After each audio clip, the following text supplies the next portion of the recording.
team partner at 230 pounds, now making his home in Tucson, Arizona, Reggie Parks. In the opposite corner, at 255 pounds from Hawaii, Don Morocco. His partner, holder of the Lumberjack Championship in Canada, he is from Canada, at 297 pounds, Joe LeDuc. Joe LeDuc.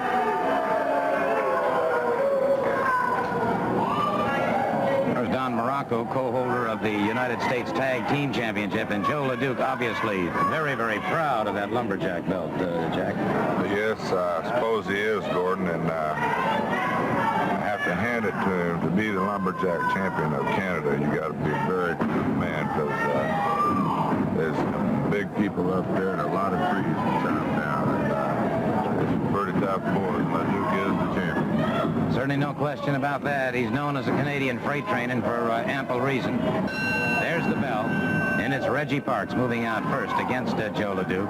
Parks, a classic study in muscular definition and conformation. That's true. I've known Reggie ever since I started professional wrestling, and Reggie's always been one of the most knowledgeable men of different wrestling holds and strategy as anyone I've ever seen.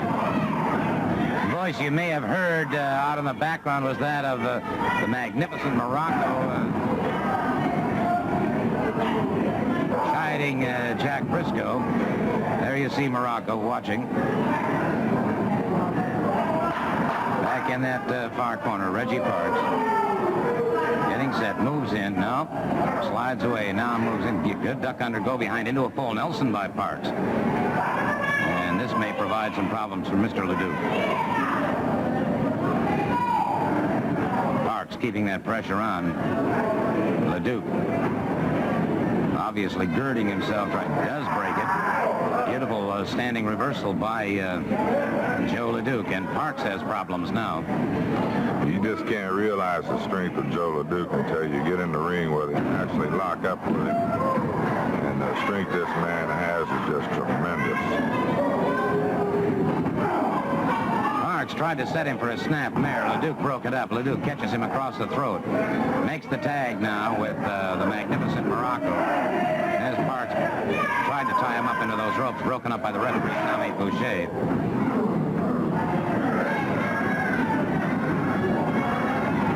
Front headlock now by, face lock by Morocco. Parks catching him in the pit of the stomach. Morocco loosens the hold. Parks catches him in the side of the head. Morocco staggered. He makes the tag. Ties up Parks while LeDuc comes charging into the ring.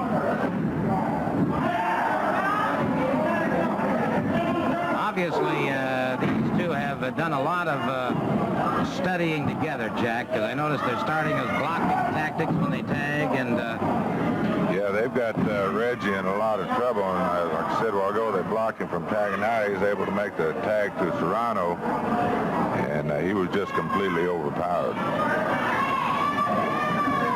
Don Serrano now. Ducks under, go behind. Good move. Serrano back on his feet.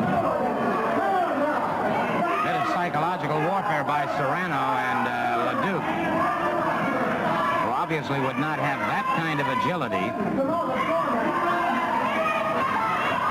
makes a mad bull-like rush, but it was Serrano ducking under once again. When you get up against men as strong as LeDuc, you got to try to outmaneuver them. You can't just get head on and expect to come out on top. LeDuc's just too big and too strong. Certainly no question about that. A high knee lift by Morocco's tag in. Serrano firing back, and it's Morocco ripping across the eyes, catches him again. Serrano driven back into the far corner. Serrano whipped into the near corner. LeDuc that knee out there, and is now Morocco driving the knee into the lower region of the back.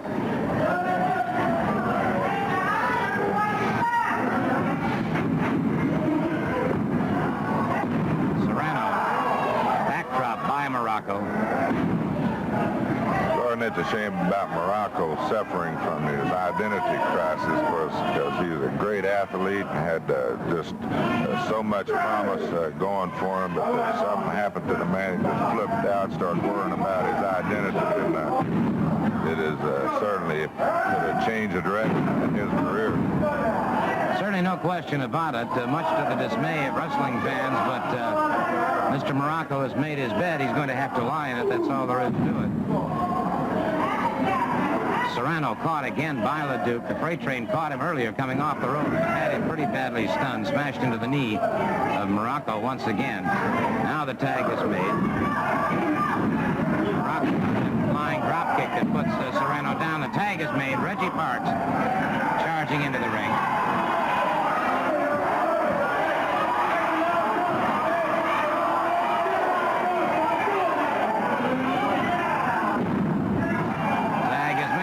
Parks has moved in. Morocco very quick to tag up, and it is LeDuc caught on the pit of the stomach, then caught under the jaw that time. Some double teaming here on Parks.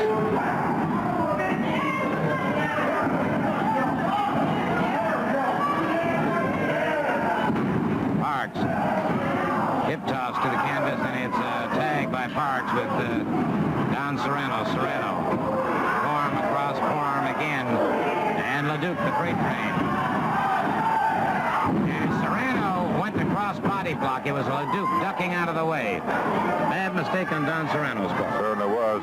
He was a little slow getting up on those ropes. LeDuc saw it coming and was able to get out of the way. Serrano paying the price for that right now as LeDuc continues to outpower his man.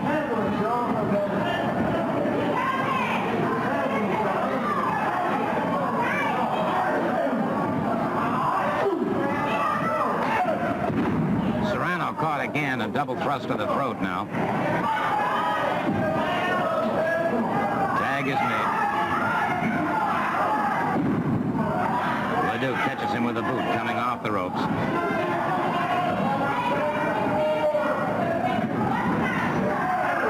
LeDuc brings him up. Morocco double teaming momentarily. Morocco was technically the legal man in the ring, and there was not a count of 4. Count of three, it is all over. Jack, excuse me, I'm going to go to ring. To the ring by their mentor, Lord Alfred Hayes. From Tampa, Florida, weighing 230 pounds, Dick Slater. And from Dunlap, Kansas, weighing 265 pounds, Hangman Bobby Jaggers. All right, Hangman Bobby Jaggers and Dick Slater, accompanied by Lord Alfred Hayes, rather, to the ring. And going to be quite a test here. Reggie Parks and Gordon Nelson.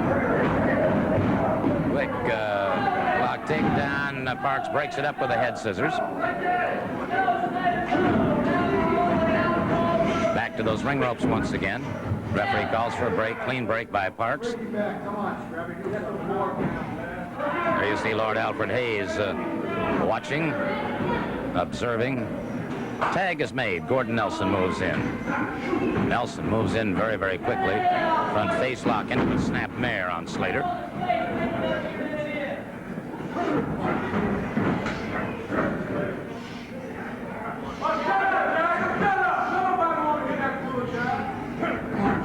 Nelson keeping that rear chin lock now into a side headlock. Slater turning into his man.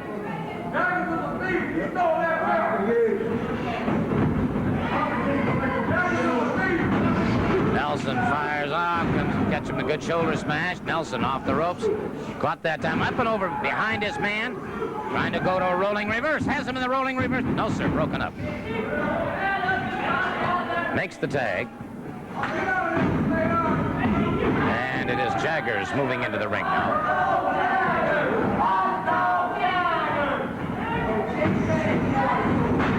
Jaggers fires him off with a shoulder smash, drops to the canvas. Parks catches him again. Jaggers caught for a third time. Leapfrog by Parks into a side headlock, and so Jaggers outclassed by Reggie Parks. Now it is Gordon Nelson back in there, a hip lock takedown. Jaggers trying to get some extra leverage there.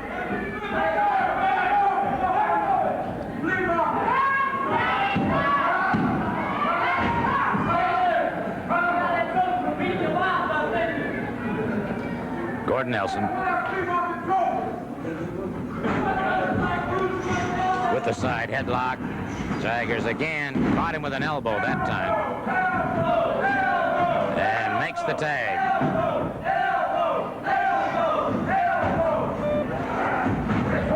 Slater caught to an inside grip.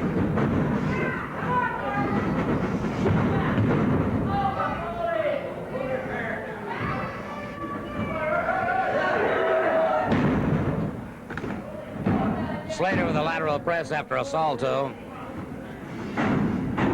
Now Slater makes the tag with Hangman Bobby Jaggers. As we mentioned, of course, at the beginning of the program, the Cajun cowboy R.T. Tyler, the cousin of Bobby Jaggers, has served notice that he'll be coming to Florida in the near future. There's a bolo-like forearm that dropped Gordon Nelson at the canvas. And Nelson powered out before the count of 3, however. Once again, the tag is made. Jaggers and Slater tagging in and out very smoothly. And caught him, Gordon. Looked like Slater was trying to set for that figure 4, and Nelson broke it up. Now Slater with a toe hold on Nelson. Notice the way he keeps the other leg imprisoned. So Nelson's main objective now, number 1, get away from this if he can, and possibly then get over to make that tag. Slater trying to go for a single leg Boston Crab.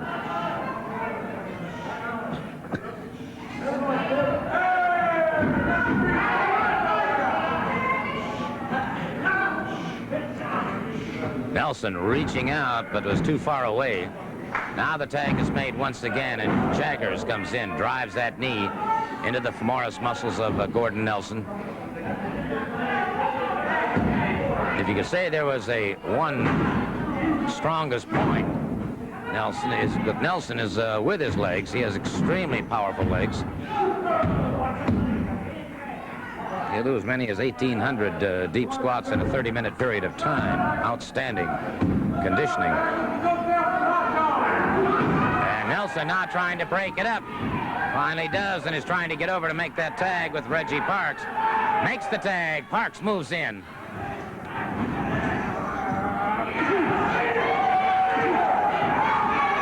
And it is Parks. Unloaded. Catches Jaggers as Jaggers came into the ring. Now has Slater up a full body slam. Parks a good shoulder smash. Slater caught him that time.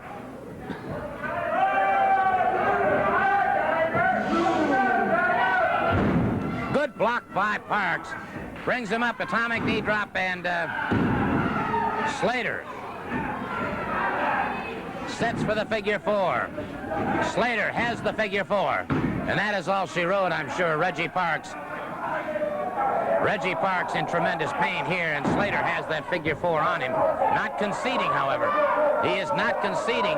You can see the tremendous pain that he must be suffering, but he is not conceding.